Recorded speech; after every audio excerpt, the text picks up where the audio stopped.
दोस्तों, रामायण और महाभारत हिंदू धर्म के ऐसे महान ग्रंथ हैं जो हजारों रहस्यों से भरे हुए हैं। दोस्तों, हम हमारे वीडियो में इन्हीं रहस्यों से पर्दा उठाते हैं। अतः दोस्तों, आपसे निवेदन है कि अगर आप हमारे वीडियो पर नए हैं तो हमारे वीडियो को लाइक और चैनल को सब्सक्राइब जरूर करें, ताकि हम और आप मिलकर हमारे आने वाली संस्कृति को हिंदू धर्म से अवगत कराते रहें। चलिए दोस्तों, वीडियो को शुरू करते हैं।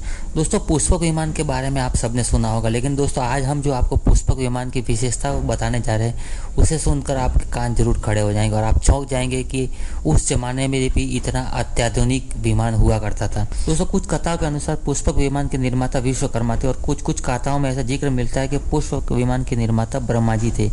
ब्रह्मा जी ने यह विमान कुबेर को भेंट किया था और कुबेर से इसे रावण ने बलपूर्वक छीन लिया था। दोस्तों, रामायण में भी वर्णित है कि रावण पंचवटी से माता सीता का हरण करके और पुष्पक विमान के द्वारा ही लंका आया था, और रावण की मृत्यु के बाद विभीषण ने इस पुष्पक विमान के ऊपर अधिकार पा लिया और विभीषण ने इसे भगवान श्री राम को दे दिया था। और कहते हैं कि भगवान श्री राम लंका विजय के बाद अयोध्या इसी विमान से आए थे और उसके बाद भगवान श्री राम ने यह विमान वापिस विभीषण को लौटा दिया। और दोस्तों, विभीषण के पास यह विमान अंत तक रहा। तो चलिए दोस्तों, जानते हैं इस विमान की क्या क्या विशेषताएं थी। दोस्तों, पुष्पक विमान एक यात्री विमान था। महर्षि भारद्वाज द्वारा लिखित वैमानिक शास्त्र के अनुसार क्रोध, परोक्ष, प्रलय, अश, जलद रूप लड़ाकू विमान थे जो लंका में मौजूद थे।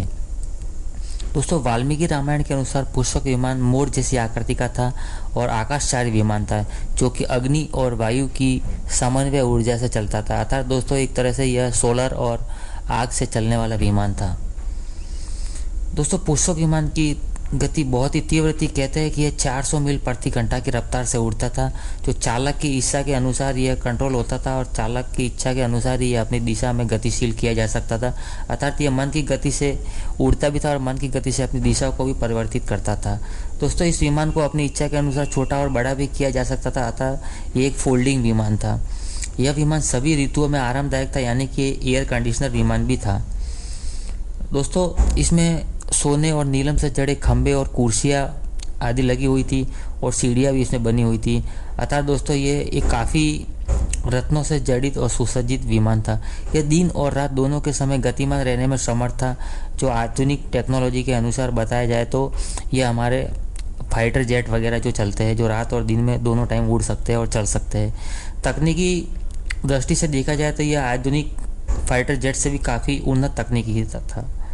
दोस्तों, ताज़ा शोधों से यह पता चला है कि इस युग का पुष्पक विमान अन्य विमान की तरह यह आकाश गमन में चुंबकीय विद्युतीय तरंगों को और संचार जैसी व्यवस्था को ध्वस्त कर देता था। दोस्तों, जहाँ जहाँ से ये उड़ता था दोस्तों, वहाँ आजू बाजू की जो चुंबकीय परावर्तन किरणें होती है उसको भी वह ध्वस्त कर देता था और सैटेलाइट को नष्ट कर देता था। तो दोस्तों, एक तरह से देखा जाए तो यह हमारे मुख्यमंत्री और प्रधानमंत्री के आगे चलने वाली जैमर गाड़ी की तरह है, जो जैमर कार की तरह काम करता था। ये जहाँ जहाँ से चलता था वहाँ की सभी आवागमन की सुविधाएं जो होती थी, संचार सैटेलाइट सुविधा होती थी, उनको ध्वस्त करते हुए चलता था। अर्थात कोई भी इस पर हमला नहीं कर सकता था। दोस्तों, शोधकर्ताओं की माने तो ये कंपन की तकनीक से भी इसे जोड़कर देखा जा सकता है, जो आजकल का जैमर और वो सब काम करते हैं। दोस्तों, पुष्पक विमान की एक विशेषता ये भी थी कि वह केवल एक स्थान से दूसरे स्थान तक नहीं, बल्कि एक ग्रह से दूसरे ग्रह पे भी जा सकता था। दोस्तों, ये एक रॉकेट की तरह भी उपयोग में लिया जा सकता था। तो दोस्तों, ये सिर्फ लड़ाकू विमान या यात्री विमान नहीं दोस्तों, ये अंतरिक्ष यान की तरह भी काम करता था। ये अंतरिक्ष यान की क्षमताओं से भी युक्त था। दोस्तों, इससे ये सब जाहिर होता है कि उस समय की तकनीकी आज की तकनीकी से कितनी उन्नत रही होगी कि पुष्पक विमान में इतनी सारी विशेषताएं थी।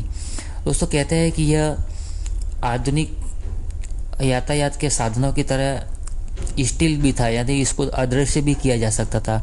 रावण ने इसकी डिजाइन इस तरह से बनवाया था कि इसको अदृश्य किया जा सकता था, ये लोगों की नज़रों में नहीं आता था। दोस्तों, कहते हैं कि इतना अदृश्य और सुरक्षित रूप से उड़ा था कि भगवान राम और लक्ष्मण के ऊपर से उड़ने के बावजूद भी पंचवटी में इसे कोई पकड़ नहीं पाया था। इतने सुनसान और शांत जंगल में भी इसकी आवाज़ और इसको देख नहीं पाए थे कोई। तो दोस्तों, आप और हम अंदाज़ा लगा सकते हैं कि यह कितना स्टिल्थ और कितना साइलेंट यह पुष्पक विमान रहा होगा। तो दोस्तों, आशा करते हैं पुष्पक विमान के बारे में ये जानकारी आपने ये जानकारी शायद पहली बार सुनी होगी।